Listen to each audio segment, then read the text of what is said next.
Isang milyonaryo ang natagpo ang patay sa loob ng kanyang mansyon. Ayon sa autopsy, natural death. Walang palatandaan na ito ay sinadya. Isinara na sana ang kaso hanggang sa may napansin ng abogado niya. Ang Last Will and Testament. Isang dokumentong nagsasabing ibibigay niya ang lahat ng kanyang ari-arian sa isang hindi kilalang pangalan. Pero ang mas nakakapagtaka, pinirmahan niya ito 2 araw matapos siyang ideklarang patay.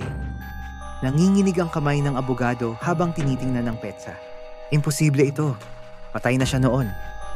Dali-dali nilang kinumpirma ang dokumento. Totoo ang pirma. Eksaktong kapareho ng dati niyang sulat kamay.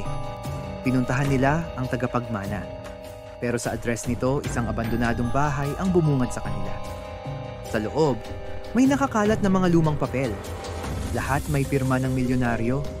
Lahat petsyado matapos siyang mamatay. Biglang may narinig silang yapak. Ngunit nang lumingon sila, walang tao. At ngayon, tanong ng lahat. Kung patay na ang milyonaryo, sino ang pumirma?